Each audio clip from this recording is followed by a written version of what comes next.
The Pokemon design process is a fascinating one to say the least.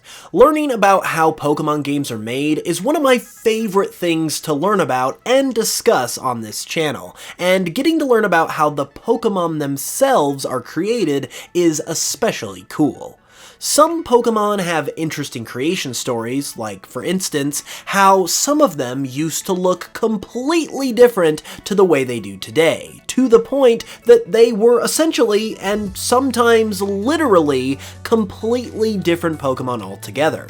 Despite that, however, they were still able to make it into the game somehow, and those are the kinds of Pokemon we're looking at today.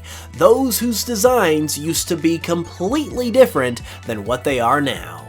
Let's get into it.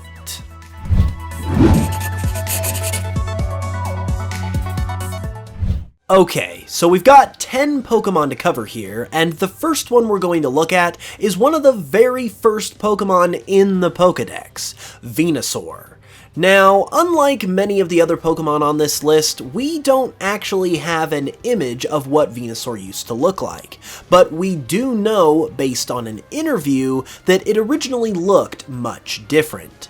In an interview with Ken Sugimori that was published in the National Pokédex Guidebook for Pokemon Ultra Sun and Ultra Moon, Sugimori mentioned that the concept of types wasn't a thing until later on into the development of the original Pokemon games, and that when types were introduced, they had to go back and add those types into the designs of some of the Pokemon they had already created, with one of those Pokemon, according to Sugimori, being Venusaur. Sugimori says the change they made to Venusaur was adding the big plant that grows on its back, meaning prior to this, it probably looked something like this. It's obviously very naked, to say the least, and much more plain than the Venusaur we know and love, so it's certainly a much more different look. Additionally, if this was the case for Venusaur, then it was very likely the case for Bulbasaur and Ivysaur too, and that, as you can see thanks to these concepts, would have made them also look very naked. So it was definitely a good thing that the grass-type elements were added to Venusaur's design later on. In terms of this list, Venusaur was kind of a tame entry, because these others were originally much more different to their final designs than Venusaur was. Take, for instance, Gyarados. One of the most iconic Pokemon ever, Gyarados has a very distinct and memorable design, but it is unrecognizable compared to how it originally looked. A few years ago, some early beta designs of some of the Gen 1 Pokemon were shown off in a special on Japanese TV, and one of the beta designs that was shown off was Gyarados, and it is absolute nightmare fuel. Instead of being a water dragon, it's some kind of faceless worm instead. And it looks like it would also eat your face off, so as scary as Gyarados can be, it's safe to say that this beta design is exponentially more horrifying.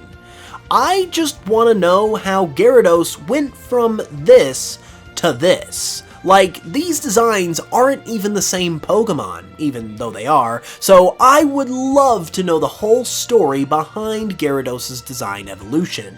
It also makes me wonder what Magikarp could have looked like at this stage, if it even existed at all, that is. On second thought, if Gyarados looked this freaky, I don't think I want to know what Magikarp looked like. Yep, let's just go ahead and move on before we scar ourselves even more. Next, let's take Kanto out of the spotlight for a sec and look at a Pokemon from a different region, particularly this Pokemon. Can you guess which region it's from? Do you even know which Pokemon this is? 'Cause it doesn't remotely look like this today. Believe it or not, this is what Celebi looked like once upon a time. In a leak of some of Pokemon Gold and Silver's beta materials, this very early design of what ultimately became Celebi was revealed, and it doesn't even begin to resemble the time travel Pokemon. In fact, it's based on the Kokopelli, which is a Native American fertility deity, an inspiration which just doesn't appear in any capacity in Celebi's final design. However, there is another beta Celebi design that we've also been able to see that much more closely resembles Celebi, but it also still retains some of that Kokopelli inspiration, which suggests that this was worked out of Celebi's design fairly late into development. Similar to Gyarados, it would be interesting to know the full process here, as going from a design like this to a design like this is quite the transformation. Speaking of Johto Pokemon who don't look anything like they used to, we have Wabafete. Wabafete is one of the most iconic Gen 2 Pokemon out there, and its design is basically the reason why, so it's ultimately a very good thing that it ended up the way it is now compared to the way it once was, which was like this. This early design of Wabafete was found amongst the various Gold and Silver beta leaks that have occurred in the last few years, and shows that a much more blobby appearance was considered for Wabafete at one point. It looks kinda like a floaty, gelatinous mass, but does not look anything like Wabafete does now, which is pretty interesting, and once again begs the question of how a single Pokemon's design can go through this much of a transformation. That is something that I would definitely like to know, and I would certainly like to know how it went in Wabafete's case as well. Next, we've got to go back to Kanto for a bit, because we've got a great story about none other than Mew. This story is courtesy of Game Freak's own YouTube channel, and their videos which were translated by Did You Know Gaming, but essentially it explains why Mew looks the way it does. In these videos, Shigeki Morimoto, who is the guy who designed and put Mew into the original Pokemon games, explained that Mew's appearance is due to the extremely limited space that was available on the game's cartridge for its inclusion. After the games were debugged and the debugging software was removed, there was a teeny amount of space that was freed up, which was used to include Mew. However, because the amount of free space was so small, it limited how big Mew's sprite could be, and therefore influenced its design. Had there been no storage limitations on Mew's inclusion in the game, it's very likely that it would have looked much more like Mew 2, and just been a smaller, simpler version of it, which definitely would have been very different to what we have today. While this one, unlike the other entries on this list, is just hypothetical, it's a very interesting prospect about how Mew could have looked much different. While Mew's potential differences were more hypothetical, this next Pokemon's original look was not, and that is Seel. Now, you may be wondering how a Seel-based Pokemon named Seel could have ever looked significantly different. It's pretty much the most straightforward Pokemon to ever exist, but alas, it did have a different look to it initially. This is what Seel used to look like during the days of Gen 1's development, and while this beta sprite is of extremely low quality, so it's kinda hard to make things out, we can definitely see some big differences compared to Seel's final design.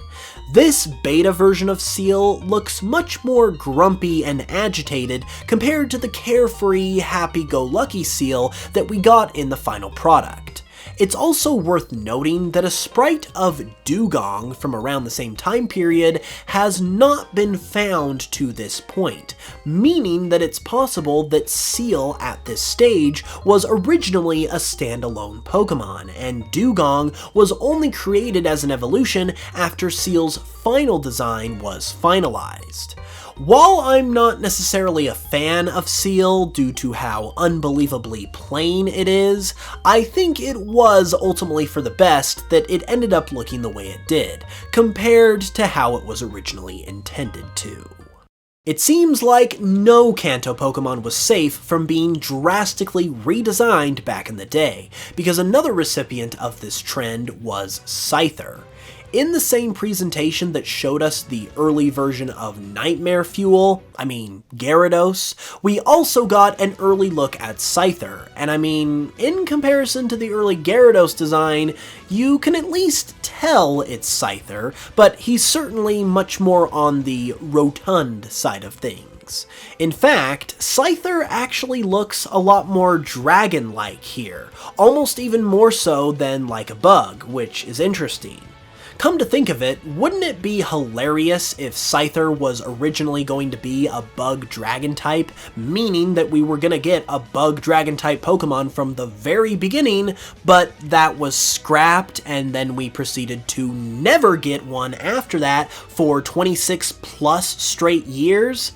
I wouldn't even be mad if that was true, to be honest. Regardless though, this is a goofy but charming look for Scyther, which I actually enjoy quite a lot, although I think the change to its final design was ultimately for the best. Back to Johto we go though, because now we're taking a look at Polytoad. Polytoad is adorable and one of my more favorite Johto Pokemon, but originally it was not going to be the jolly, friendly-looking frog pal that we all know and love. Instead, it was going to look like a deadly frog ninja assassin, as this is what Polytoad looked like at an earlier point in development for Pokemon Gold and Silver. This is a complete 180 from what Polytoad ultimately ended up like, and you just can't help but wonder what changed. That is kind of the theme of this video, but for Polytoad in particular, did they think it just looked too menacing? Did they decide that they wanted something that contrasted Poliwrath a little more instead, since it was already big and tough? We might never know the answer for sure, but it's still cool to know at all that our lovable frog friend from Johto originally had a much more sinister appearance. Speaking of Johto Pokemon with sinister appearances, we also have Sneasel. Now, Sneasel already looks kinda sinister in its final design, but like Polytoad, it also took on an appearance that was much darker originally. Coming from the aforementioned Gold and Silver leaks, this early design of Sneasel was revealed that looks much more mean and nasty compared to what we have today. In fact, Sneasel actually went through multiple iterations of its design, as it also looked like this at one point in development as well.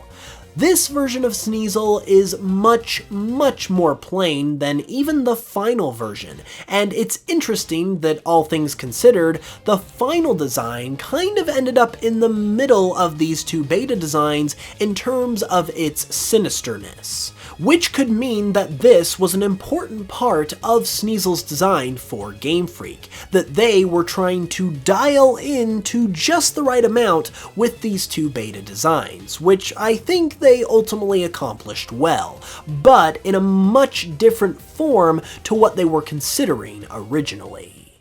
And last but not least, we have Porygon 2. Yes, this is actually what Porygon 2 looked like back in the day before Gold and Silver's release. It is completely unrecognizable from its final counterpart, and even more strangely, as noted by cut content website The Cutting Room Floor, it strongly resembles Pon de Leon, who is a mascot of the Mr. Donut chain in Japan. Even more strange, however, is that according to The Cutting Room Floor, this mascot didn't exist until 2003, which is well after this design of Porygon 2 was created, as it was present in a demo for Gold and Silver from 1997. So what's the deal here? Did a designer from Game Freak eventually go work for Mr. Donut and took this design with them? The answer to that coincidence may never be answered, but it seems that what this design was trying to accomplish was indeed the same as the final Porygon 2, which is a focus on a higher polygon count compared to the original Porygon, which explains the smoother appearance of Porygon 2, and it also explains why the beta Porygon 2 is made up entirely of spheres. So basically, the concept was the same, but it initially resulted in a completely different design that would have had Porygon 2 looking completely different to how it does today. And those were 10 Pokemon whose designs were almost very different. If you enjoyed the video, be sure to leave a like and let me know your thoughts in the comments below. And also, be sure to subscribe if you haven't yet for more content. If you'd like to further support the channel, you can also check out my Pokemon remixes on Spotify and other streaming services, which immensely supports my ability to make videos right here. So consider checking that out if you haven't yet, and if you are already listening, I appreciate it so very much. With that said, I will be back with another video very soon, and until then, as always, thank you guys so much for watching, I love you very much, and I will smell you guys later.